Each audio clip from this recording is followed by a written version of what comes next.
Ready ka na? Huminga ka na malalim. Inom ka ng tubig. Hindi ako bibiro. Inom ka ng tubig muna. Okay.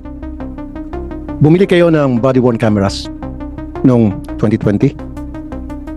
Okay. Kanina po kayo bumili? Ilang units at magkano per unit? With your permission po, Your Honor. Tatanungin ko lamang po doon sa finance po natin. Wala po sa akin yung handang numero. Okay. Saan? Bigyan kita ng clue. Isang unit nagkakalaga ng 879,000 pesos. One unit ng body-worn camera. Your Honor, i-check ko po pero parang i-compare ko lang po pero parang napakalaki po yata. Hindi. May akong dokumento. 879,000 pesos isang unit. Although ginestify niyo yan sa COA, marami kayong mga nilagay kung ano-ano mga requisitos, pero still 879,000 pesos one unit lang. At nasaan itong mga cameras na ito? Ginagamit pa rin ba ito? Tama po, Your Honor. In fact, meron po tayo sa PPA po na tinatawag po nating National Port Surveillance Center po. Meron po tayo, ito pong body-worn cameras po natin.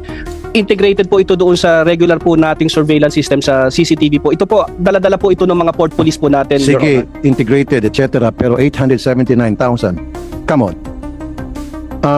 Ang inyong binilihan ay Boston Home Incorporated na ang capital lamang nito ayon sa SEC ay 10 million. And yet, nabigyan nyo ng kontrata na almost a billion. At pinuntahan namin tong kumpanyang to, apartment. Wala kang ginagawang due diligence and sumagot. Dati na itong na-flag down ng COA dahil nagbenta ng mga defective na mga kagamitan sa EMB, Environmental Management Bureau. Kung nag-check lang sana kayo, pinuntahan nyo sana itong opisina nito, nakita nyo apartment lang pala ito, ba't kami bibili rito ng daan-daan million worth of cameras? At kung nag-check lang sana kayo ng background nila, malalaman ninyo na ito ay nagbenta ng defective na mga equipments sa EMB. Your Honor, with your permission. Ipaliwanag ko po, Your Honor. Ito pong procurement po na to, dumaan po ito sa regular pong proseso ng under Republic Act 9184. At katulad po ng iba pong procurement po ng Philippine Ports Authority, Your Honor, whether infrastructure po or goods po or equipment, hindi po tayo nagbabayad ng advance payment.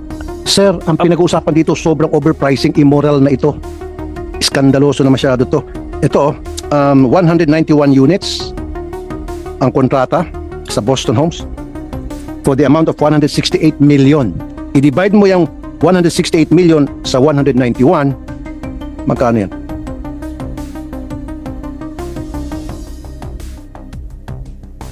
Your Honor, yun po kasing yung pong kung 168 million po yan at i-verify ko po over 190 yung pong 191 units po, Your Honor, yun po yung actual na camera. Pero hindi lamang po kasi po, Your Honor, yung camera, meron po kasi itong sistema, meron po itong servers na kasama. Hindi lamang po yung ordinaryong camera po na ano. So ang binabayaran po natin po dito, Your Honor, kasama po yung camera, yun pong ito po kasi over internet.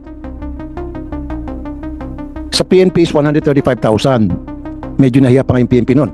Pumunta sa akin si General Torre, question ko. Ang dami ng explanation, just like what you're explaining now, 135. Pero sa inyo, 879. Grabe naman. Sana yung lubos-lubos nyo na lang, ginawa nyo lang sigurong 1 million. Pero, at second thought, meron. Now, nung August, kasi yan October 20, 2022. Nung August 19, 2021, bumili ulit kayo ng 164 units dito pa rin sa Boston Homes na ang kapital lamang nito ay 10 million in the amount of 168,680,000. Yan na yan. 1 million pumapatak bawat isang unit. 10 million naman paid up capital nitong kumpanya at binigyan nyo ng ganitong kalaking kontrata at napaka-iskandalosong amount to. Your Honor, sa proseso po kasi ng procurement po ng PPA, katulad po ng ibang ahensya, bago po kami mag-budget, gumagawa po yan ng canvas po, nagtatanong po yan. Okay, gumagawa kayo ng canvas. Pero dapat nag-inspect kayo ng mga kumpanyang bibigyan nyo ng kontrata. Tama? Due diligence. In short, did you do that? Kasi if you did that, then you would have found out na itong kumpanya na pinagkatiwalaan nyo ng daan-daang milyong pisong halaga ng pera ng gobyerno ay isang apartment lamang nag-opisina. At ang paid up capital lamang ay 10 million. Your Honor, sa proseso po kasi ng procurement, ano po una ipaliwanag ko po ano. Ito po bago po tayo nagbayad dito na deliver na muna po lahat ng equipment. Hindi po tayo at umaandar po, hindi po tayo nagbibigay po ng advance payment. So sigurado po ang pamahalaan na bago po tayo nagbayad, nasa atin na po yung equipment at umaandar na po. Ngayon po, yung pong kung yun Sir, I'm not talking about kung umaandar na o hindi bago na bayaran ay na-deliver na, etc. Yung bang una, hindi kayo gumawa ng pag-check sa background ng company na binigyan nyo ng pagkalaki-laking kontrata. Number 1 yun. Kasi kung nag-check kayo, malalaman nyo na hindi ka dapat bigyan ng kontrata to. Kami nag-check kami, pinuntahan namin, apartment, ang address niya, yung kumpanya. Your Honor, thank you po. Pero ano po kasi, sa proseso po kasi ng pag-bidding po natin, na yun din po sa... Sir, bago kayo magpa-bid, dapat sinecheck yung company, di ba? Di ba magsasubmit ng mga ng proposal ang mga kumpanya para sa bidding. Di ba dapat malang inimbestigahan nyo sino ba itong mga kumpanya na bibid sa amin? You should have done at least some research. If you did that, then this would have not been qualified kasi malalaman din nyo na ito ay na-flag down na ng COA na nagbenta ng defective equipment sa EMB. Your Honor, maraming salamat po doon sa suggestion. Moving forward po, we will take that into consideration and isasama po natin sa proseso po natin. Pero kasi po, sa pagkakataon po yan, Your Honor, nung pre-procure po yan, tayo po ay sumusunod lamang po doon sa requirements po sa 9184 at sinisigurado naman po natin na lahat po ng... Anong nakalagay 9184? Well, una po, Your Honor, number 1, meron po tayo nire-require na base po doon sa kontrata na ating i-award. Kasi po hindi naman po tayo nag-check until after po post-qualification. Kasi hindi po natin alam hanggang sa actual na araw po na ihuhulog po nila yung kanya-kanilang bid kung sino po yung mga kontratista na magpa-participate po sa bid. Pagkatapos po at mabuksan po yung bid, kung sino po nagka-qualify po doon sa dokumentasyon nila at pumapasok po doon sa authorized budget for the contract, na doon po magkakatalo bago po buksan yung financial bid, doon pa lamang po chinecheck kung kwalipikado. Marami po doon na di-disqualify. Okay, sino po yung mga nag-bid aside from Boston Home?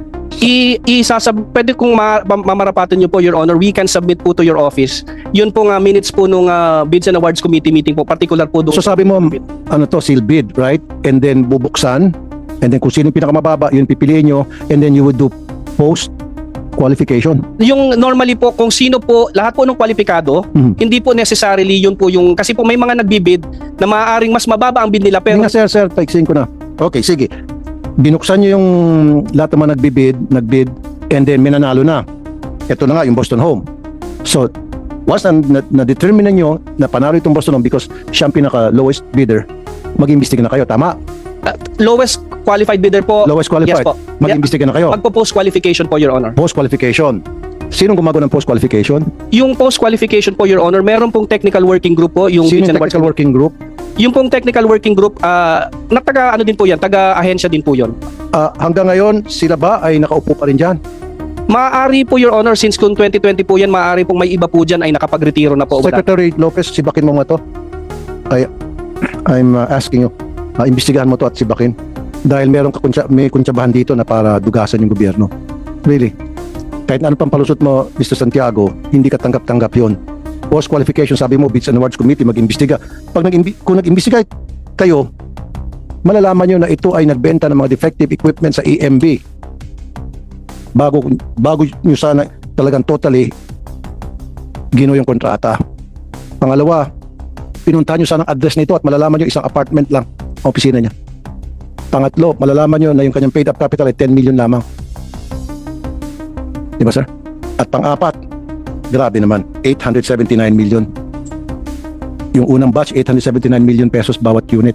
And then, the following year, tumaas 1 million pesos per unit. Kahit paano sabihin mo, sir, na may mga dagdag-dagdag kung ano-ano, mga nasa surveillance, program, etc. Still, it doesn't make sense. Totoo yan, sir. Pumunta ka ng Shopee, 6,000. All in na yun. Ito, 1 million. Sir, Mr. Lopez, Secretary Lopez, I want you to investigate this anomaly. Mr. Chair, Meron anomaly. Go ahead po. Mr. Chair, you have my commitment that I'm going to look into this, especially the post-qual of the TWG and the PAC, Mr. Chair. Okay. Naku, baka mapapalitan ka rito, Mr. Santiago. Na-plug down din kayo sa mobile x-ray machines.